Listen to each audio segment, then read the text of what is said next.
नमस्कार दोस्तों, आज की वीडियो में हम हाइड्रोनेफ्रोसिस पर चर्चा करेंगे और हाइड्रोनेफ्रोसिस से रिलेटेड जो प्रश्न हैं उनका उत्तर देंगे। सबसे पहले हाइड्रोनेफ्रोसिस क्या है?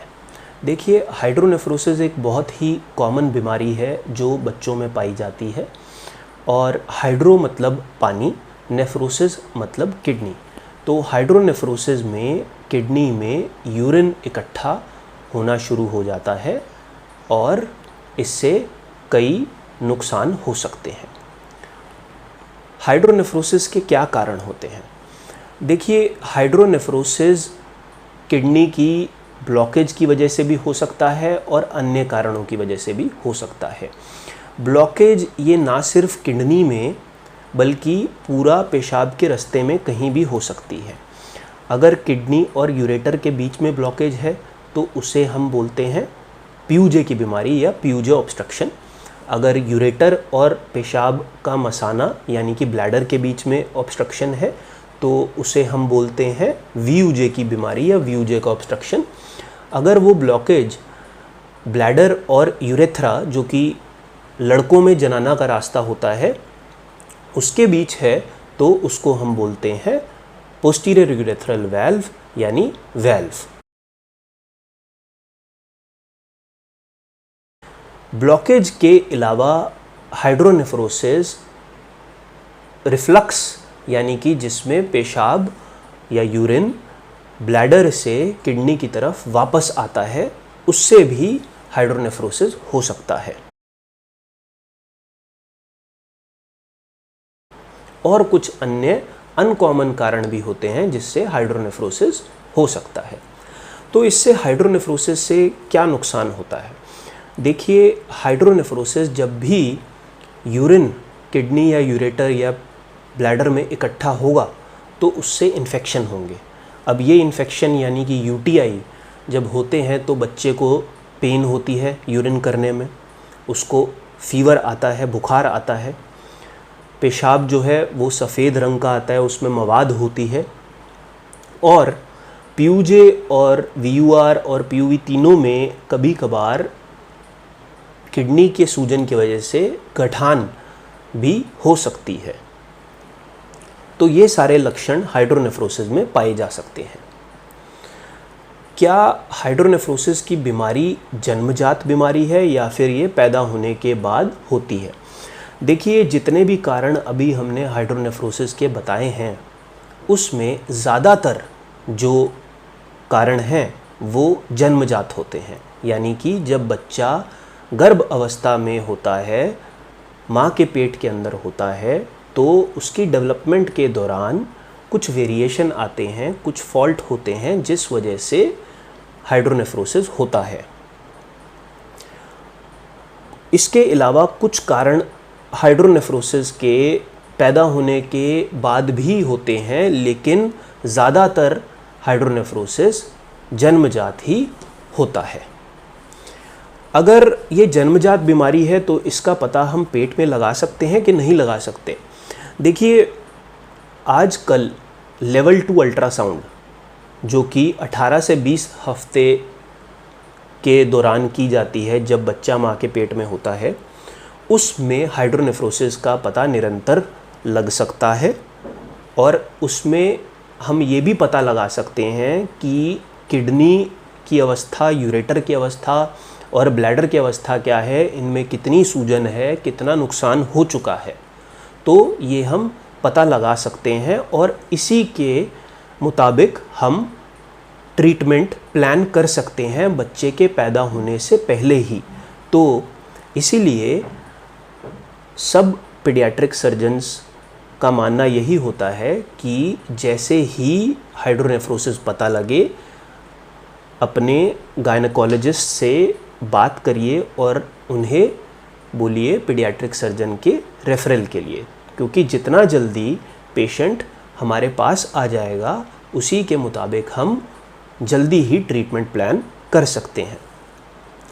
अब आता है कि हाइड्रोनेफ्रोसिस हमें अगर पता लग जाए तो क्या ये अपने आप ठीक हो सकता है? अगर हम इतना जल्दी पता लगा सकते हैं हाइड्रोनेफ्रोसिस का जब बच्चा पेट के अंदर ही है, तो क्या ये बीमारी अपने आप ठीक हो सकती है या इसमें ऑपरेशन या दवाई की ज़रूरत ही होती है? तो हाइड्रोनेफ्रोसिस 100 में से एक बच्चे को अल्ट्रासाउंड में जब बच्चा माँ के पेट में होता है पाया जाता है। इन में से जिनको हाइड्रोनेफ्रोसिस मिलता है, इनमें से 60 से 70% बच्चों में हाइड्रोनेफ्रोसिस एक वेरिएशन होती है डेवलपमेंट की, और जैसे जैसे प्रेगनेंसी यानी कि गर्भावस्था कंटिन्यू होती है वैसे वैसे ये ऑब्स्ट्रक्शन रिलीव होनी, ठीक होनी शुरू हो जाती है। ये एक वेरिएशन होती है, तभी इसे ट्रांजिएंट बोला जाता है। 10 से 30% बच्चों में हाइड्रोनेफ्रोसिस पीयूजे की वजह से होता है। 10 से 20% बच्चों में ये VUR की वजह से होता है, और बचे कुचे 5 से 10% बच्चों में हाइड्रोनेफ्रोसिस अनकॉमन बीमारियों की वजह से होता है। तो इनका हम पता पहले से लगा सकते हैं, और जैसे मोटा मोटा हमने बताया कि 60 से 70% बच्चे जो हैं वो ट्रांजिएंट हाइड्रोनेफ्रोसिस होता है और वो अपने आप ठीक हो जाता है। तो पैदा होने के बाद हमें, जिनमें ये ठीक नहीं होता है, हमें कौन से टेस्ट करने चाहिए, हमें क्या इन्वेस्टिगेशन करनी चाहिए? देखिए, पैदा होने के बाद हम अल्ट्रासाउंड का स्कैन कराते हैं। अल्ट्रासाउंड या सोनोग्राफी का जो टेस्ट होता है वो जल्दी ही कराने का हमें तब फ़ायदा होता है जब PUV की बीमारी हो।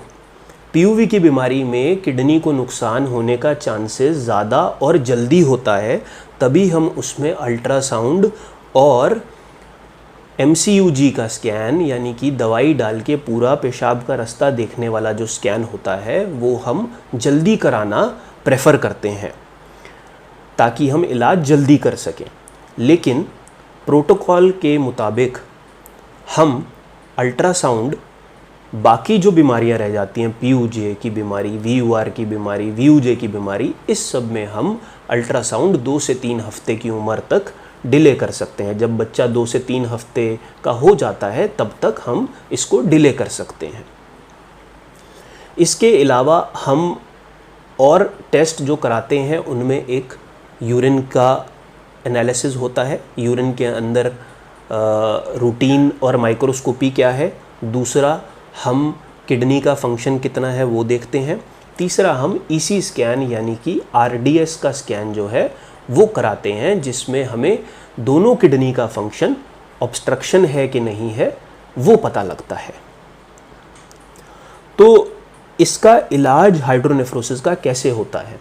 देखिए, सबसे पहले तो हमें ये जानना बहुत आवश्यक है कि हाइड्रोनेफ्रोसिस की बीमारी में जितना रोल आपका नेफ्रोलॉजिस्ट या पीडियाट्रिक नेफ्रोलॉजिस्ट प्ले करता है, उतना या उससे अधिक रोल एक पीडियाट्रिक सर्जन का होता है।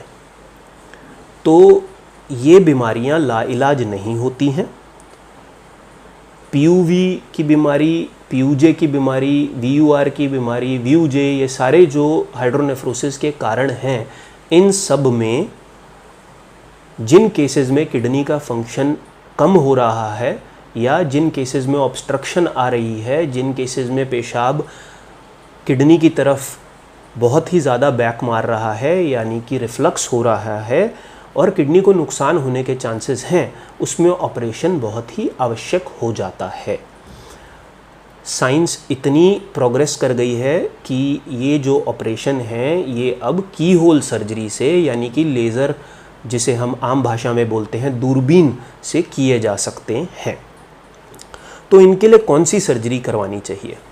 देखिए, इन सब बीमारियों के लिए आजकल ओपन सर्जरी से आधुनिक जो चीज़ है वो है लैप्रोस्कोपी, दूरबीन की सर्जरी, लेज़र की सर्जरी जिसे हम आम भाषा में कहते हैं या की होल सर्जरी कहते हैं, वो किए जाती है। और रोबोटिक सर्जरी भी एक ऑप्शन होती है। तो इन सब में जो बेनिफिट है जो हमें एडवांटेज है वो ये है कि इस सब में जो चीरा लगता है वो बहुत ही छोटा होता है, 3 मिलीमीटर 5 मिलीमीटर का चीरा होता है। बच्चा जल्दी रिकवर करता है, जल्दी घर जाता है और बच्चे को रिकवरी का जो फेज़ है वो बहुत कम हो जाता है। कई बच्चे तो दूसरे तीसरे दिन स्पोर्ट्स खेलना शुरू कर देते हैं ऑपरेशन के बाद। तो इसीलिए की होल सर्जरी ही इन सब में आज की डेट में करानी चाहिए। देखिए, मैं आम जनता को यही मैसेज देना चाहूँगा कि हाइड्रोनेफ्रोसिस बहुत ही कॉमन बीमारी है, 100 में से 1 बच्चे में देखी जा सकती है। ये लाइलाज नहीं है। इसमें पीडियाट्रिक सर्जन का बहुत ही अहम रोल या महत्व होता है। और अगर पता लगता है कि गर्भाशय के अंदर ही बच्चे के अंदर किडनी में सूजन या हाइड्रोनेफ्रोसिस है, या फिर पैदा होने के बाद जैसे ही पता लगता है तुरंत ही पीडियाट्रिक सर्जन के पास आप बच्चे को लेके आइए। और इन सब जिन भी बीमारियों में ऑपरेशन की आवश्यकता होती है उसमें आज की डेट में कोई भी सर्जन बड़ा इंसिजन या बड़ा चीरा नहीं देते हैं। वो कीहोल सर्जरी से ही ऑपरेशन करना प्रेफर करते हैं, जिसमें रिकवरी बहुत फास्ट होती है, बच्चे का दर्द कम होता है और जल्दी घर जाता है। धन्यवाद।